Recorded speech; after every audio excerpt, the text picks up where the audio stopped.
Yo quiero desearles a todos una feliz Navidad. Estamos en un momento muy importante en el que recordamos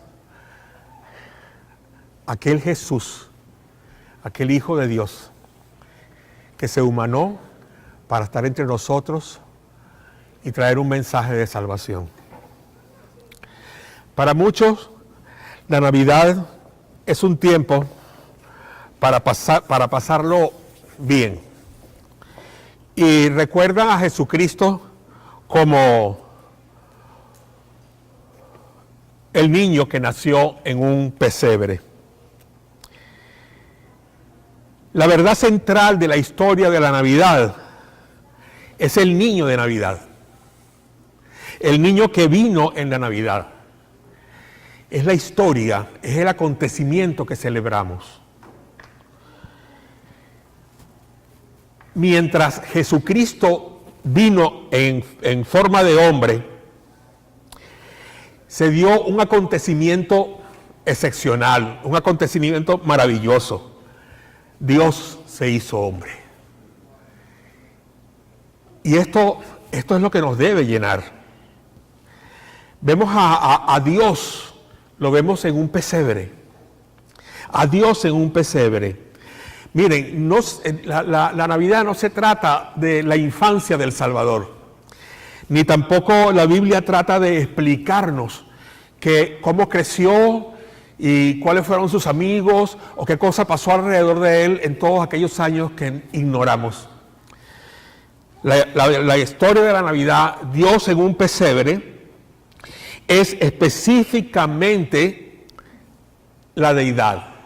Tratar la deidad de Dios, la deidad de Jesús.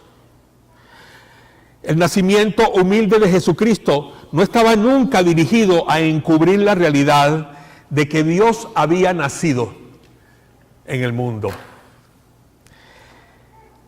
Pero la versión del mundo moderno hace justamente eso, olvidar lo que es verdadero, pensar que solamente celebramos la venida de un niño una vez al año.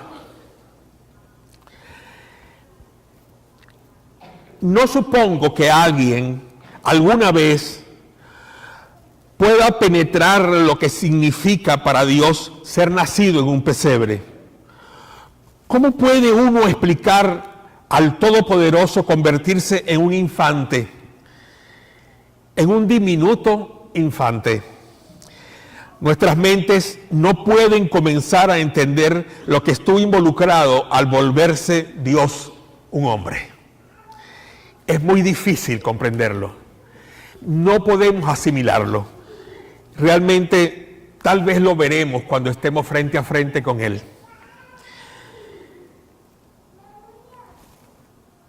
Él fue totalmente humano, 100% humano, pero también fue 100% Dios. Y ambas cosas estuvieron allí con Él. Era un ser humano con todas las necesidades que puede tener un ser humano, con todas las emociones que puede tener un ser humano y que son comunes para todos nosotros. Lo vemos llorando, lo vemos comiendo, lo vemos tratando con la gente. Muy seguro que muy seguidamente se reía con la gente. Vemos a una persona que normalmente nació como cualquiera de nosotros, pero que excepcionalmente vino por algo específico, darnos la vida eterna. Por casi 2000 años, este debate ha tomado fuerza acerca de quién es Jesús realmente. Las sectas, los escépticos han ofrecido excepcionales y diversas posiciones. Dicen que Él fue un Dios de tantos los que han aparecido en el mundo. Dicen que era un ser creado o que era un ángel en una posición muy elevada, o un buen maestro o un gran profeta. El hilo común de todas esas teorías es que hacen que Jesús sea menos que Dios. Y eso es lo que trata de hacer el hombre, poner a Jesús menos que Dios.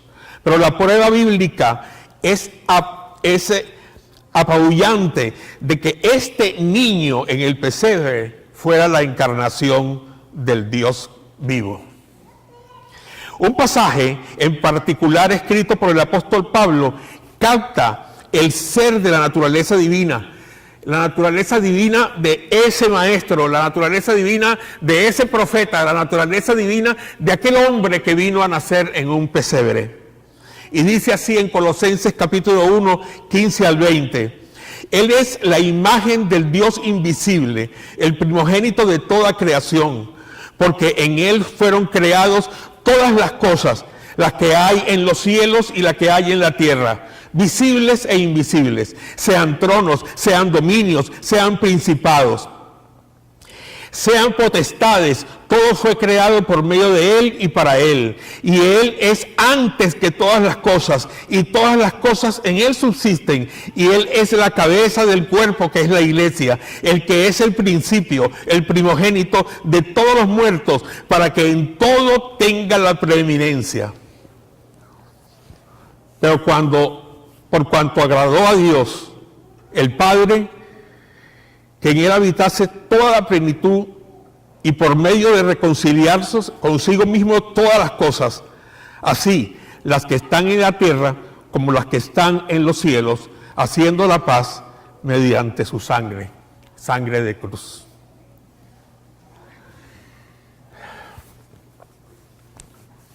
Algo me impacta en esta porción, y es que ese diminuto niño estaba allí, en ese diminuto niño estaba el Dios creador.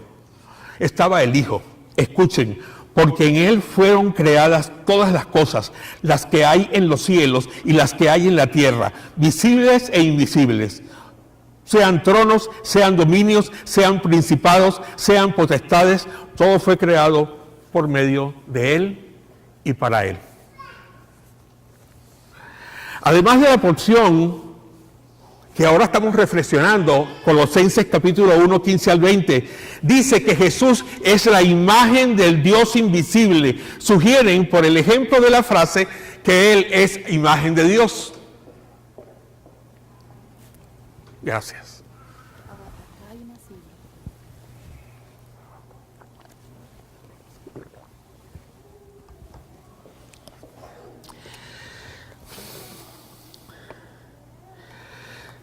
Nosotros fuimos creados a semejanza de Dios, según su imagen. Solo nos parecemos a Él. Mas en este versículo Pablo está afirmando que Jesús es la misma imagen de Dios. Por otra parte, Él es la imagen exacta de Dios.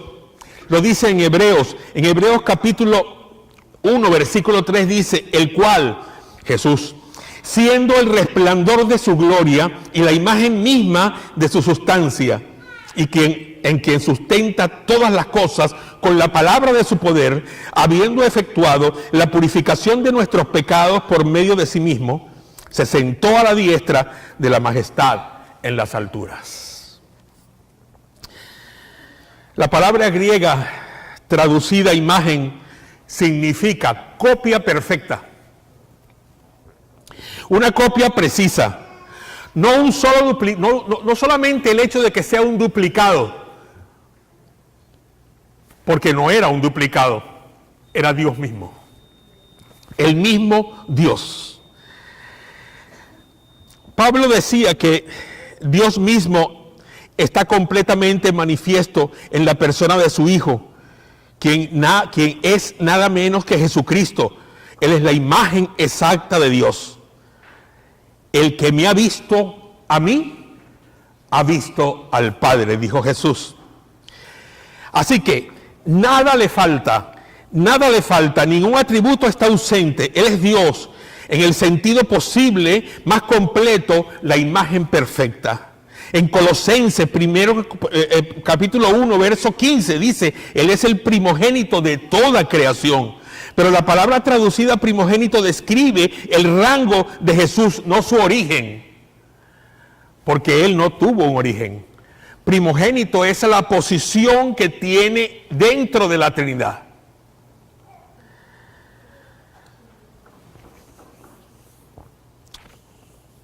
Y en una familia real, cuando se nombra a un heredero, no es el hecho de que se nombre un heredero para que herede las riquezas de la familia real, sino para que herede el poder. Así que Jesús fue heredero porque Él heredó el poder. Aún estando aquí en la tierra, como un hombre, tenía 100% el poder de Dios. Es por esto que Juan, el visionario, escritor de la revelación apocalíptica, lo describe como el Rey de Reyes y Señor de Señores. Amados, hermanos, hermanas, Cristo no es parte de la creación. Él es el creador mismo. Él es el mismo brazo de Dios activo desde el principio. En Él que todo el universo y todas las criaturas tomaron forma, pues Él las hizo. Dice Juan capítulo 1, versículo 3, todas las cosas por Él fueron hechas, y sin Él, nada de lo que ha sido hecho fue hecho. Eso no podría ser más cierto si Jesús, el Hijo, por sí mismo hubiera sido creado. Él no es creado. Él es el creador. ¿Quién lo hizo así? Algunos científicos dicen que hubo una gran explosión grande que eventualmente formó un pantano primario y etcétera, etcétera, y van sacando todo lo que la creación ha hecho. La ciencia no puede explicarlo. A fin de cuentas, es solo una teoría para ellos. No pueden explicarlo. Entonces, he aquí la pregunta, hermanos. ¿Quién? El bebé de Belén. Él podrá explicarlo. El niño que nació en aquel pesebre explicó todo lo que nosotros hoy comprendemos por gloria de Dios y por el poder del Espíritu Santo y su palabra de lo que es la creación. Él lo hizo todo. Ese bebé es el Rey de Reyes y Señor de Señores. A Él estamos adorando hoy.